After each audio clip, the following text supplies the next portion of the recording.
very much. And now the official opening of the Night of Freedom will be presented again by Zbigniew Pisarski.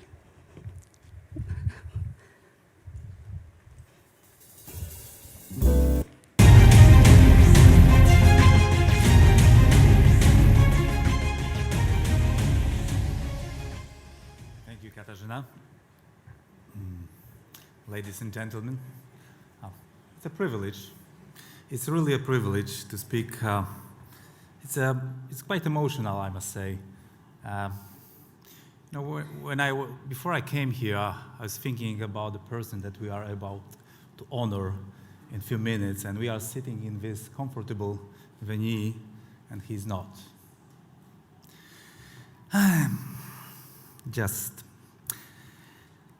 Your Excellencies, honorable guests, ladies and gentlemen, friends of the Forum, good evening and welcome to the 2021 Warsaw Security Forum award ceremony in honor of this year's Night of Freedom awardee. The Kasimir Pulaski Foundation, that organizes the annual Warsaw Security Conference, is awarding the Night of Freedom Award to individuals who contributed to the promotion of principles valued by General Kasimir Pulaski. It's a freedom, justice, and democracy. The awardee will receive a handmade replica of General Pulaski's saber. You may now be wondering, who in the end is this General Pulaski that we are giving his replica of his saber to our awardees? General Kasimir Pulaski was legendary Polish general, an American Revolutionary War hero. He helped to save George Washington's life in Battle of Brandywine. He was also a founder of American cavalry. For me, he's a symbol of transatlantic bonds and cooperation. General Pulaski's life was devoted to fighting for preservance of freedom, justice, and democracy. These universal values remain important even today, and still, despite not being in a state of global war, we need to fight to preserve them. As it's often said in America, freedom is not free. Let us all remember about it as we are about to honor today this special guest. Here at the Warsaw Security Forum, we believe that it is important that we recognize the outstanding contributions of those who help us to understand our past, to fight for our freedoms, and to remind us of the difference between right and wrong, regardless of the punishments and hardships they become victims of.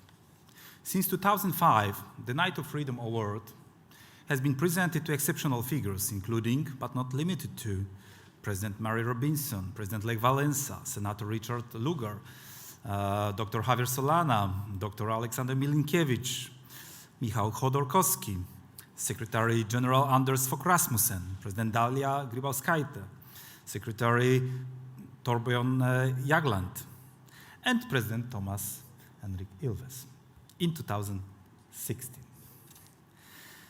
The 2021 Night of Freedom is being presented to another very special person, a true modern freedom fighter that does not give up his fight, even despite a nearly successful assassination plot. He's a famous anti-corruption campaigner, founder of Anti-Corruption Foundation, and the most recognizable face of the Russian opposition. Despite being persecuted, he is a voiceful critic of Vladimir Putin and his government. He exposes the corruption scandals all across Russia, showing us all just how desperately Putin clutches to power.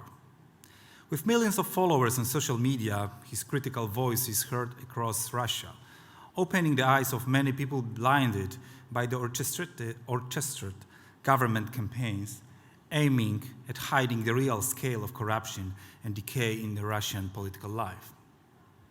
Charged with fraud, he was sentenced to prison by pro-Putin judiciary system. In August 2020, the Russian state went as far as trying to fatally poison him on a civilian flight. He has survived, and after a long recovery in Germany hospital, he fearlessly returned to Russia, his home. where he was arrested upon arrival and sent to a penal colony near Moscow, where he is captured as I speak.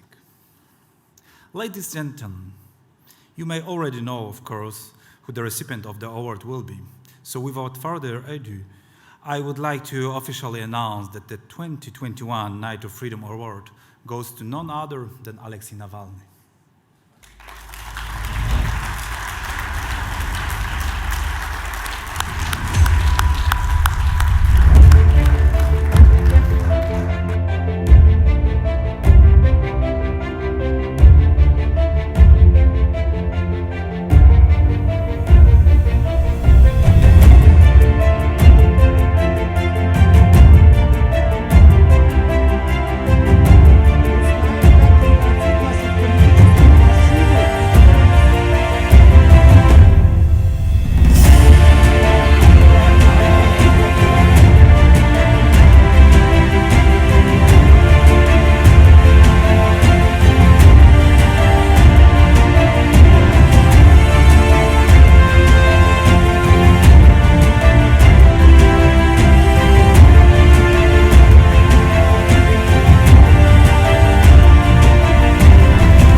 The award comes as recognition of his extraordinary efforts to promote democratic values in Russia, long-standing dedication in bringing values such as freedom, justice, respect to the law, and accountability to the Russian state system.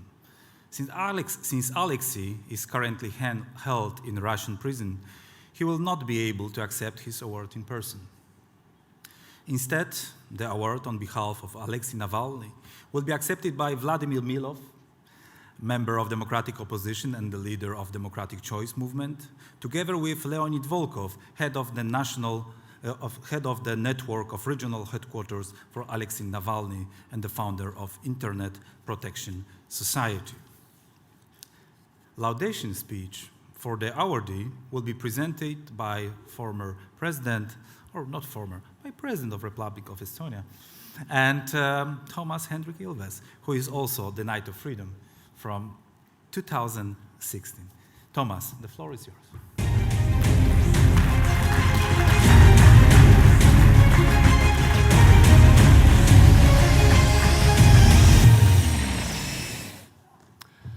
Well, good evening. The title of my talk is Alexei Navalny and the West's Schröderization. We are here to honor Alexei Navalny, a man hounded, persecuted, beaten, poisoned, and jailed for standing up to a thuggish autocracy that is well on its way to classic totalitarian rule. His crime? Peacefully using his fundamental right of freedom of expression to challenge a regime held together by stormtroopers, violence, and murder. Navalny's story is not a new one. In the decade before the collapse of communism, we saw this tale unfold over and over again. Josip Brodsky, Natan Sharansky, Alexander Solzhenitsyn, Andrei Sakharov, and hundreds of others were persecuted by that real-life Mordor, the USSR. There is a difference, however. Back in those days, when I was a young research analyst and later the Estonian service director at Radio Free Europe, we in the West at least had the moral clarity to stand up to the thugs, to raise these issues with our governments and our parliaments in all possible international fora. Helping to maintain that moral clarity, paradoxically, the commies were at least ideologically anti-capitalist. Commissars and Politburo members could hardly buy villas on the Riviera, ski chateaus in San Moritz, apartments in the US president's skyscraper, or dock their 100-meter yachts in Saint-Tropez or Piraeus. On our side, taking money from totalitarians counted as bribery or espionage, bringing severe criminal penalties and social disgrace. Today, the liberal democratic West has abandoned that one-time clarity. We have become partners in crime, colluding with the enemies of liberty, of our Enlightenment heritage, rule of law, and human rights. We are the unindicted co-conspirators of our own demise and the destruction of Russia, collapsing under the weight of its corruption and thievery. In my brief laudatio to Alexei Navalny, I shall for that reason not focus on his immense contributions to exposing the miasma of corruption in Russia. That only serves to give us a smug and utterly false sense of moral superiority. To truly honor Alexei Navalny, we must instead confront the stench of our own liberal democratic West. The stench that swirls from our corrupt politicians and political parties, from our naive and greedy governments, and even the most prestigious centuries-old universities. It swirls from businesses who prize profit over justice, truth, and freedom. It swirls from bankers, lawyers, and accountants who launder money and reputations. It is this corruption, our corruption, that aids, abets, and sustains, indeed nourishes, the murderous looting of the Kremlin's boyars and their minions, as well as other odious regimes around the globe. Ladies and gentlemen, some 15 years ago, I coined the eponymous term Schröderization. I remained the anonymous author until my dear friend Edward Lucas outed me in The Economist after I left office, when it no longer mattered who had coined this all-too-useful neologism. Zatsia, in the wonderfully supple Russian language, is a suffix denoting a more general process, equivalent to sation, as in Schröderization, but tied to Russia, a country most effectively using bribery today. That is not to say that others are innocent. From China to Azerbaijan, from the Philippines to the Democratic Republic of the Congo, dirty money extorted from the weak and powerless swamps our political processes and corrupts our system. Be it European parliamentarians whitewashing human rights violations in the Caucasus, or leading British University taking money from the Chinese Communist Party on condition of purging unflattering academic studies in its premier journal. The fabric of the West is sodden with corruption. Worse, we cannot even speak about this publicly for fear of bankruptcy. The great Catherine Belton, author of the searingly insightful book Putin's People, is facing a ruinous personal suit brought by the regime's insiders. The aim is not just to crush her, but to deter anyone else who dares to investigate the nexus of intelligence, business, organized crime, and state power that gave birth to and sustains Russia's ruling elite. At times, it's not even money. Sometimes it's greed for power. Many of you will recall how the EPP, that is the European People's Party, would not expel a party fundamentally inimical to its professed values merely to maintain a larger representation in the European Parliament. Listing all the faces of corruption in the West would not take just an hour, but days, weeks, and years. Ladies and gentlemen, we don't have the time to admire the problem. We have to start fixing it. Alexei Navalny was prosecuted on the most ridiculous of trumped-up charges, failing to show up for a parole meeting while recovering from Novichok poisoning administered by the regime that itself was charging him. His real crime, however, was a film exposing the trashy, grotesquely tasteless palace built by the dictator-in-chief. We saw a little snippet of that before. Dictator-in-chief in the Kremlin, redolent of all the nouveau riche cliches of wannabe monarchs and tin pot despots from Trump to Yanukovych.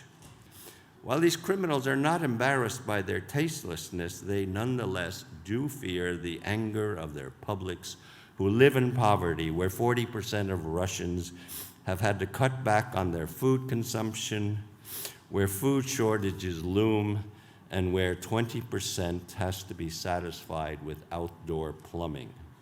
We in the West do not fear the embarrassment, however, we just take the money. Honored guests, in one of his last books, Property and Freedom, the late Richard Pipes, the great historian of Russia and the Soviet Union, explains much of why not only Russian oligarchs and kleptocrats, but all authoritarian regimes need to park their money in the West, but especially in Russia, where the rule of law basically has held only from February to November 1917. Where there is no rule of law, where the autocrat can steal or take away anyone's property, his overriding fear is the Kantian categorical imperative might apply to him, that someone will do to him what he has done to enrich himself. Thus, the despot's only recourse is to ship his money to a place that enjoys rule of law, be it London or Dubai, New York or Tallinn, anywhere where the Rechtsstaat means that people earn their wealth through work, not through theft or pumping it out of land that belongs to the population, which is just a more indirect form of theft. This rule of law has made us in the West prosperous. We know the state cannot illegally take away our property, but it also allows authoritarian regimes to maintain their stolen treasure and persecute people like Alexei Navalny, as well as countless others. If we genuinely care about freedom, therefore, it is time to change our own laws.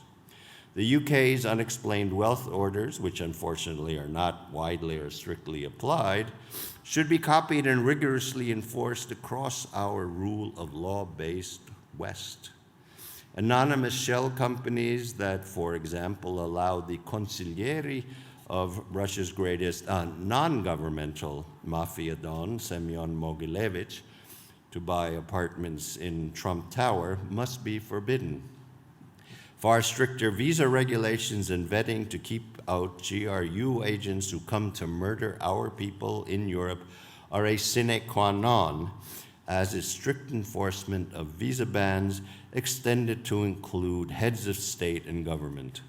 Instead of letting mass murderers roam freely, we must prosecute European officials such as the erstwhile Foreign Minister of Austria, Michael Spindelegger, who intervened with his country's own border police to release Mikhail Golovatov, wanted on an Interpol warrant, convicted in absentia for murdering 13 Lithuanians, all just to please the Russian government. Or take the Austrian government now, which at the EU Council vetoed sanctions that would prevent Lukashenko's largest lender, Raiffeisenbank, from continuing to lend to that brutal, horrific regime. As I said, the corruption is rampant. Our own Schröderisation, our François Fillons and Karen Kneissels, our Lippanens and others who leave government to claim their rewards and go work for so-called independent energy companies owned by a kleptocratic regime, are the ones buying the rope that, to paraphrase Lenin, the authoritarians will use to hang us. Us, not them. This should be one more crucial reason to honor the courage of Alexei Navalny.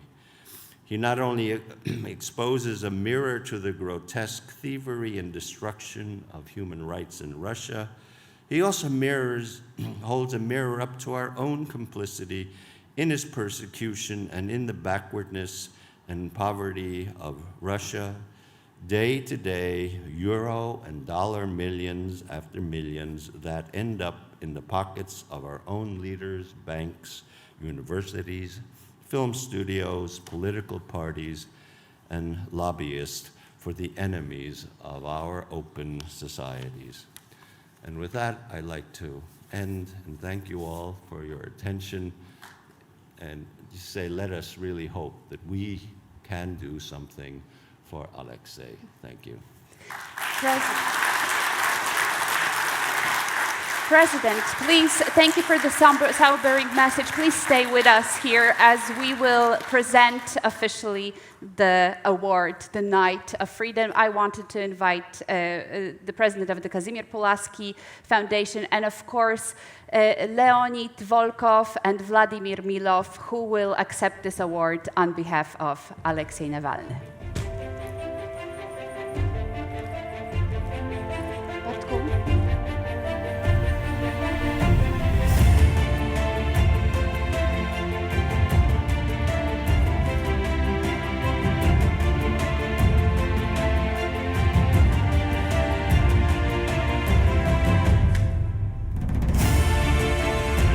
Ladies and gentlemen, a big applause. The Night of Freedom goes to Alexei Navalny. Mr. President, please, let's for a photo.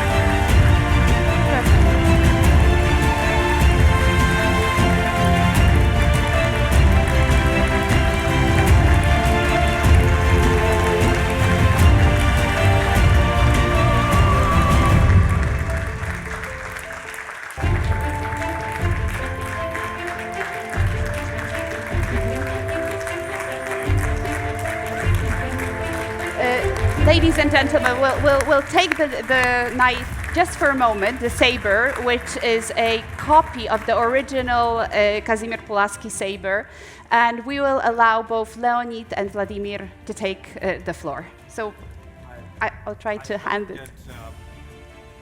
Just one word. It's the last copy of his handmade sword. That old man, old handcraft man who was making them for 15 years, just retired. He's like 80 plus. I don't know, we have to do something with that, and let's help. Let's believe that now Alexei will help us with that. Okay. Thank you so much, and thank you to Kasimir Pulaski Foundation and all the people of the free world for appreciating the struggle for freedom, a very painful and difficult struggle that the Russian people are engaged into now. Russia will always be like that. It's authoritarian, it likes a strong leader, it's not fit for a Western-style democracy. This is what you will hear all along, not only in the West, in our home country as well. There is a very easy cure to shrug that off. It's just a 1-minute conversation with Alexei Navalny. I have never, ever probably met a person who has such a tremendous faith in Russia's democratic future and in its people.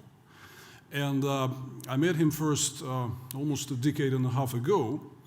By that time, the Russian opposition had a strategic goal of breaking 5% threshold and establishing a faction in the Russian parliament. And Navalny said to me, no, this is not what we should be aiming at. We should be aiming at getting the majority of support of Russians, because they are genuinely supportive of democratic ideas, of free society, where people are put above the interests of the ruling elite, where country is at peace with its neighbors, respects international law. He said that it's possible to win the majority with such ideas. At that time, when Putin was at the height of his population, it seemed different. But years have shown how right Navalny was, because Alexei is, I have a dream type of politician, and Putin has no dream. He has only greed missiles, guns, and poison. Russian people sense that. People are asking me why Alexei have chosen to return to Russia facing an imprisonment. I think I know the answer. The answer is that he wanted to be with his people. If you just simply walk the streets of Moscow or any other city for 5 minutes with him, it will be impossible to talk. Every 10 seconds you will be approached by somebody who would want to make a selfie, shake his hand, and say something important about the future of the country. And you would expect that a politician would say, sorry folks, we can do that, but later I'm busy talking with my colleagues. No. Navalny done it differently. He said to his colleagues, please wait. I need to talk to people and to listen to them. And Russians feel it. This is actually why Navalny was able to forge such a tremendous movement, which is still continuing to struggle for freedom, despite all this extreme and brutal repression that we've been witnessing over the past year and before that. Russian people feel that they also have a dream, and there is a politician who can help them realize it and make Russia a normal country, at peace with everybody, where law is respected, when people are being put above the interests of corrupt ruling elite. The whole story of Navalny and his movement is a story of hope over fear. And what happened to him with the unsuccessful attempt by Putin to kill him, with current imprisonment, which he takes with a great sense of humor, you can feel it through his messages from there. That's a story which gives us a lot of hope. And we're very grateful that it's being noticed in the free world. Ultimately, hope will prevail. Russia will be normal, Russia will be free, as Navalny says, Russia will be happy. This moment will come, and such politician as Alexei obviously gives us all the reasons to think that. Thank you very much for appreciating the struggle of Russians for freedom, which will ultimately end with success.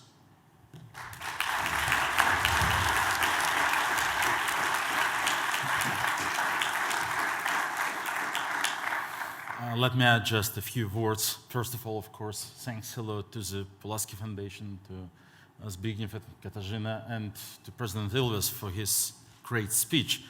Actually, that was the point that I was going to make, but President Ilves stole it from me. But still, a couple of words. Alexei Navalny is not alone. In the West, they normally use the word like dissident to describe Alexei. That's correct. But if you talk, I don't know, in Russian language, the word dissident has such a feeling like someone who stands up like alone among the silent majority. It's not the case. I represent like the political organization that Alexei Navalny has built. We started in 2011 with a few thousand supporters.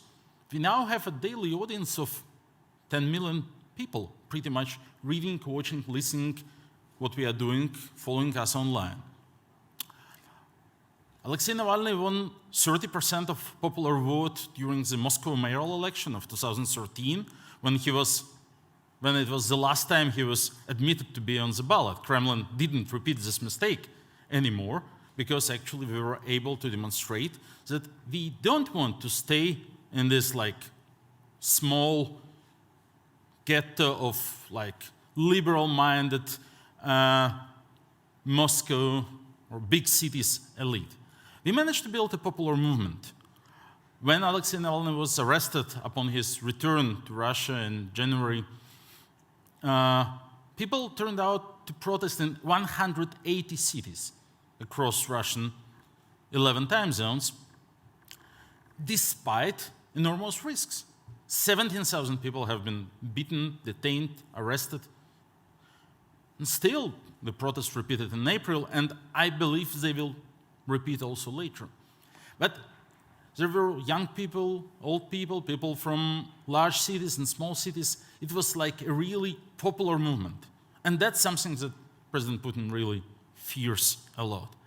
And our fight continues. So we know that Alexei there in his penal colony in Vladimir region feels actually that he's not alone, because everything that he's built continues its operation. We are able to run even more anti-corruption investigations than we ever did. This summer, we actually set a new record for the number of investigations that we produced. We counter the propaganda. We participate in elections, albeit indirectly. Our candidates are not allowed to be on the ballot. Still, we managed to disrupt even Putin's fraudulent electoral system. And actually, we yielded in a very impressive result just 2 weeks ago in the national election, when for the first time it was clearly shown that President Putin and his party are not anymore able to count into a majority. They say in Russia you have to live long. It's a long process, and when we started to work together, when we launched the Anti-Corruption Foundation 10 years ago, back in 2011, we knew it will demand a lot of persistence and patience and time, but we believe we are on track to make Russia a European country yet again, and to make Russia happy and prosperous and great. So we are doing okay. That's important. Alexei is a great optimist, and we all are optimists, because otherwise probably it would not be possible to do what we are doing. But we see like a small group of people, like 50 employees, young people, mostly in exile, some of them in Russia, working over Zoom, well, the whole world does now, were able to be just on par with the whole Kremlin propaganda machine.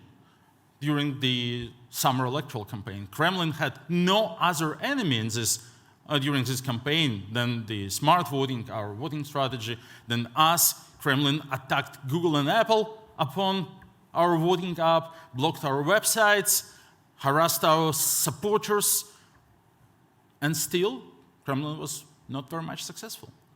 So everything's going to be all right with Russia. And when I stop here, people normally ask me, okay, and then what the West could do to help you? And this is the point that actually President Ilves made. We don't expect that the West will help us, but we really expect that at some point the West will start to help itself. Because to stop export of corruption from Russia, the corruption that rots the foundation of free society, is something that not in our interest, but in the West's best interest. But it will help us also a lot, of course. Thank you so much. And on behalf of Alexei Navalny and our team, the Anti-Corruption Foundation, thank you so much.